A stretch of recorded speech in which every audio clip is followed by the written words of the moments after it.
As a lot of you know, I have baby chameleons. I officially hatched them out. We may be asking, what do baby chameleons eat? And the answer is fruit flies. Teeny tiny flightless fruit flies. So I'm gonna be going over step by step how I breed my own fruit fly culture. So if that's something you wanna do, keep on watching.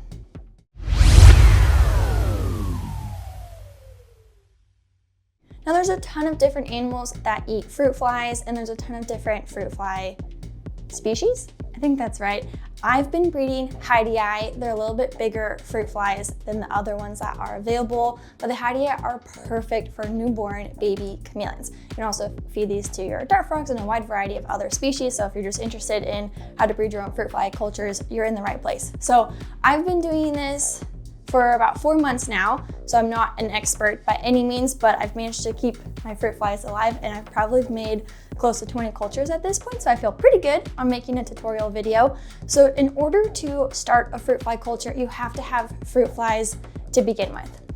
You can purchase those from either a local reptile shop, online. Josh's Frogs is a popular one, and I do have affiliate links and such for everything I'm going to be discussing on my website, neptuneandchameleon.com. In order to breed your fruit fly cultures, you're gonna need 5 things. You're gonna need, well, let me put this down. You're gonna need some deli cups. You're gonna need plastic lids that the fruit flies can't climb out of. You're gonna need fruit fly powder. You're going to need fruit flies and what's called Excelsior. So let's talk through the steps. Step 1 is you're going to heat up your water. You can boil it. I think that's most recommended. I've even popped it in the microwave when I was in a pinch for time. You're going to boil your water, and then you're going to measure out 2/3 cup of hot water, and you're going to pour it right into your deli cup at the bottom. Now be careful, because obviously the water is very hot. The next thing you're going to do is measure out your fruit fly media. Now there's a bunch of different ones. I've been using the Repashy Superfoods Superfly Fruit Fly Culture Medium, and for this particular one, the instructions say to measure out 3 tablespoons of the media. You're gonna pour that right into the hot water and start to mix it. Now, I will warn you, it kind of smells like vomit. Real talk. It kind of smells like throw up. It's not a good smell, and honestly, it's my least favorite part about making these fruit fly cultures. You want to make sure that it's not too thick, too thin, so you may end up having to add a little bit more water or a little bit more media. You just want to make sure that it's a good consistency, that's not too liquidy, that you could like pull a DQ Blizzard and flip it upside down quickly and it'll hold its shape. You just don't want to be too runny or too thick. You got to get it Goldilocks just right. So because you used super hot water, that paste at the bottom is going to be hot, warm. So you're gonna want it to cool down. In a pinch for time, I've also popped it in the refrigerator, but if you know you're gonna be around for a little bit or go run an errand and come back, just give it time to come to like room temperature so it's not hot and you accidentally kill all of your fruit flies. We do not want that. The next step is going to be adding in what's called Excelsior. Now this is kind of like wood, let me pull out a little bit. Kind of like wood string shavings. So this is what the fruit flies can climb on inside of the little container that they're going to be in. So just grab a handful of that, shove it in the cup, and last step is you have to add the fruit flies.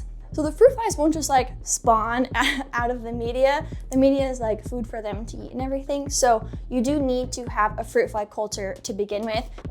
I try to get 1 or 2 cultures so that I can start to mix them together so you have like strong genetics with your flies. And once you get multiple cultures going, then you can start mix and matching and just make sure that your flies are staying nice and healthy. But what you'll do is you'll take your fruit flies and then you'll dump them into the new cups that you've made with the media and the Excelsior in there.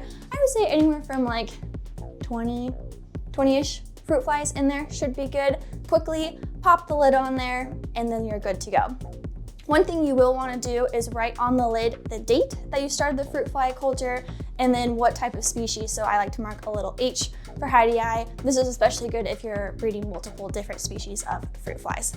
But the dates come in handy because it takes about 2 weeks for the fruit flies to start producing. So you'll see over the next couple days, little larvae will form, little pupae will form, and then eventually you'll have lots of flies. So let me show you kind of the different stages of the fruit fly cultures. So as you can see, this is one that I recently made. So there's about 20 flies in there. This was made almost 10 days ago. So we still have lots of media at the bottom. They're climbing around on that Excelsior and they are not breeding quite yet. And then we have this one that was made, looks like 14 days prior, so 2 weeks earlier. So here you can see some of the media has been eaten. It's a little bit icky in there. And then those little orange specks in there are the pupae. So those are gonna be the new flies. And then there's lots of larvae down at the bottom here. And then this one's a week older than that one. You can see even more of the media is eaten. There's lots of pupae and there's tons of flies hanging out at the top there. There's lots of different tricks for feeding fruit flies to your reptiles, so feel free to get creative, but a good bop on the top and the flies usually come out the bottom. I can crack them open, dump them out. Some people pop them in the refrigerator, but these will be great for baby chameleons and any other species that you have that are small enough to enjoy flightless fruit flies.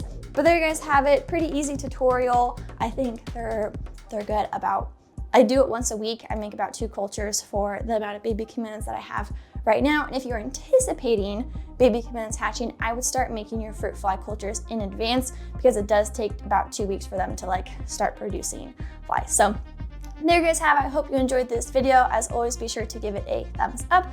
Leave any questions or comments down below. Feel free to subscribe so you know when I post a new video. You can follow me and all my chameleons on social media at Neptune the Chameleon. Check out my website, neptunethechameleon.com. Otherwise, thank you so much for watching. Have a great rest of your day, and I'll see you in the next one. Bye.